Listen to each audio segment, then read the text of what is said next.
নমস্কাৰ মই RJPahi and welcome to my channel Paint Your Highway. আজি এটা নতুন ভিডিও লৈ আপোনাক কাষ চাপিলোহি আৰু আজি যেটো টপিকৰ ওপৰত কথা পাতিম হেতু হৈছে প্ৰায়োৰিটিজ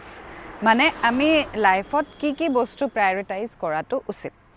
এতিয়া বহুতে কয় যে বা মোৰ লাইফত তাৰ প্ৰায়োৰিটি নোহোৱা হৈ গৈছে বা তাৰ লাইফত মোৰ প্ৰায়োৰিটি বা প্ৰাধান্য নোহোৱা হৈ গৈছে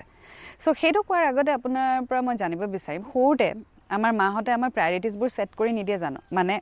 পঢ়াৰ সময় ইমানখিনি খেলাৰ সময় ইমানখিনি টিভি চোৱাৰ সময় ইমানখিনি সো তাৰ মানে কি হয় আমাৰ প্ৰায়োৰিটিজখিনি সেট হৈ যায় মানে সেইখিনি সময়ত পঢ়াৰ সময়খিনি আমি পঢ়িমে ঠিক দৰে খেলাৰ সময়খিনি আমি খেলিমে আৰু ঠিক তেনেদৰে আমাৰ টিভি চোৱাৰ সময়খিনি আমি টিভিয়ে চাম সো আমাৰ প্ৰায়োৰিটিজখিনি সেট হৈ যায় সো সৰুতে আমাৰ কি হয় যে আমাৰ প্ৰায়োৰিটিজখিনি আমাৰ তিনিটা বস্তুৰ মাজত ডিভাইড হৈ থাকে এটা হৈছে পঢ়া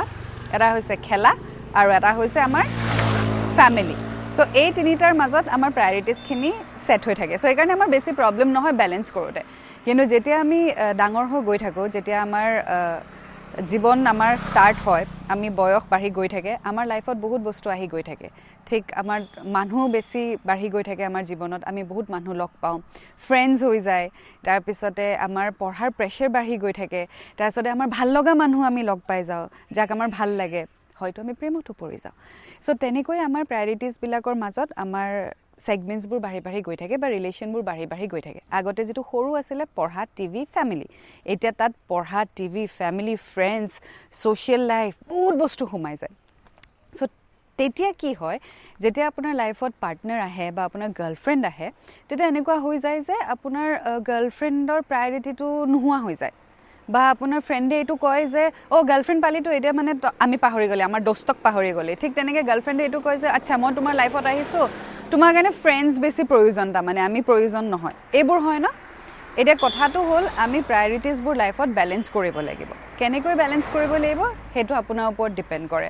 যেনেদৰে আপুনি পঢ়া আপুনি ফ্যামিলি আপুনি টিভি প্ৰায়োৰিটি কৰিছিল ঠিক তেনেকৈ আপুনি লাইফটো তেনেকৈ প্ৰায়োৰিটাইজ কৰিব লাগিব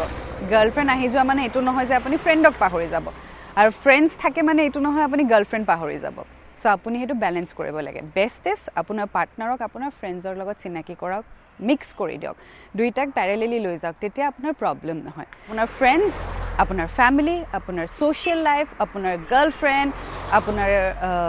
পাৰ্সোনাল লাইফ হেবোৰ সব প্ৰায়োৰিটি সেট কৰিব লাগিব এণ্ড তেতিয়া চাব সব বস্তু ইজি হৈ যাব গতিকে প্ৰায়োৰিটাইজ কৰিবলৈ আপুনি প্ৰথমতে ডিভাইড কৰি ল'ব লাগিব যে কোনটো সময় কোনটো ইম্পৰ্টেন্ট কোনটো আপোনাৰ কাৰণে হেতু সময়ত ইম্পৰ্টেন্ট সেই সময়টো যদি গাৰ্লফ্ৰেণ্ডৰ কাৰণে ইম্পৰ্টেন্ট হেতু গাৰ্লফ্ৰেণ্ড সেই সময়ত যদি ফ্ৰেন্ডছ ইম্পৰ্টেন্ট হেতু ফ্ৰেণ্ড সেই সময়ত যদি আপোনাৰ পঢ়াটো ইম্পৰ্টেন্ট পঢ়া সেই সময়ত যদি আপোনাৰ মি টাইমটো ইম্পৰ্টেন্ট তেতিয়াহলে me time so you have to set your priorities আৰু সেই প্ৰায়োৰিটিজৰ মাজত কোন কেনেকৈ খাপ খায় এটো আপোনাৰ লগত কথা আপোনাৰ গাৰ্লফ্ৰেণ্ড হয়তো প্ৰত্যেকটো প্ৰায়োৰিটিজ লগত খাপ খাব পাৰে আপোনাৰ পেৰেণ্টছ হয়তো প্ৰত্যেকটো প্ৰায়োৰিটিজৰ সৈতে খাপ খাব পাৰে সো হেতু আপুনি ব্যালেন্স কৰিব লাগিব সো আই হোপ প্ৰায়োৰিটিজক লৈ আপোনাৰ অলপ হলিও ডাউটছ ক্লিয়াৰ হৈছে আৰু ঠিক এনেদৰে নতুন ভিডিও লৈ আপোনাৰ কাষ চাপিমহি আকৌ এবাৰ কৈছো যদি ভাল পাব নোৱাৰে প্লিজ বেয়াও নাপাব আৰু এই চেনেলটি লাইক শ্বেয়াৰ আৰু সাবস্ক্ৰাইব কৰিবলৈ নাপাহৰিব এটা নতুন ভিডিও সৈতে আকৌ লগ পাম থ্যাংক ইউ সো মাচ